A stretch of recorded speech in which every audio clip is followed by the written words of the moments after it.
So what the inching strategy is basically setting a very low manual bid and slowly just keep on inching it up until you find a sweet spot. And that's the strategy. It's as simple as that. So now I'm going to go ahead and show you guys live how to do it and take you through it step by step so you'll be able to do it on your own. So first you want to start by editing your best campaign. You want a campaign that's been running over a long period of time, has a low cost per purchase, and it's basically scalable.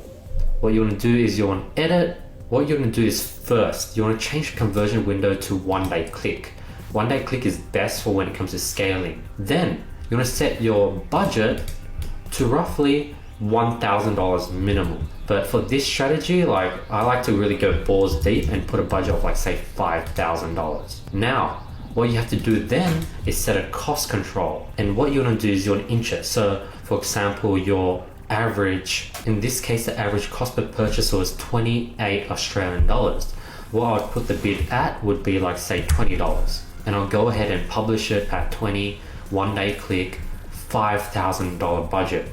And I'll make sure that it's at a cost cap. And then most likely, since 20 is much lower than 28, it probably won't get much sales or won't even spend the $5,000. So you might be scared of having a really high budget, but don't worry, it won't spend. And if it does, you'll be getting a bunch of purchases at under $20, which is highly profitable for this product.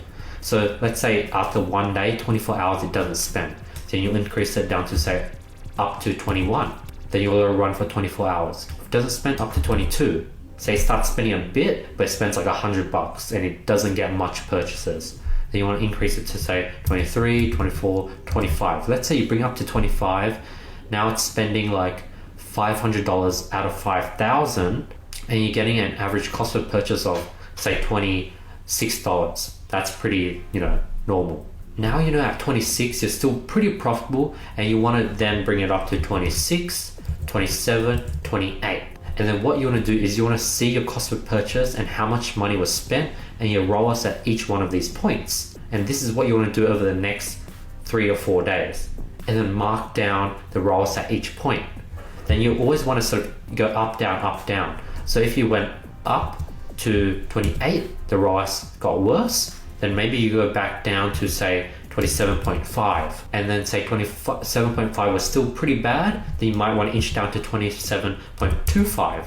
So you're inching up, down to find that sweet spot that's perfect. And you always want to constantly tweak, find the sweet spot, let it run for maybe 1 or 2 weeks at that sweet spot, and as the results decline, bring your bid up and down again to sort of find that new sweet spot, because the sweet spot will probably hold its very good results for probably 1 or 2 weeks until you have to tweak it again. Once you get it to the sweet spot, you don't want to touch it. You only want to touch it after it does not perform well for 2 to 3 days straight. And yeah, that's the manual bidding inching strategy. I literally showed you everything. And then once this does well, you definitely want to duplicate it and you want to have another ad set running simultaneously at $10,000. And obviously this exact same strategy can be applied to a CBO campaign. If you have a CBO campaign that's doing insanely well, you can definitely edit it, change it to a cost control manual bidding setup,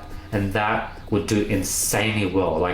Manual bidding works pretty well on individual ad sets, but when you combine ad sets into one CBO campaign and you apply cost control manual bidding strategies to it, you're going to be able to hit 5, maybe even 6-figure days. That's how Steve and Evan Tan hit 300k days with Shopify dropshipping, and that's where I learned these strategies. I paid 15 grand to go to their mastermind. I'm literally giving you guys these strategies completely for free.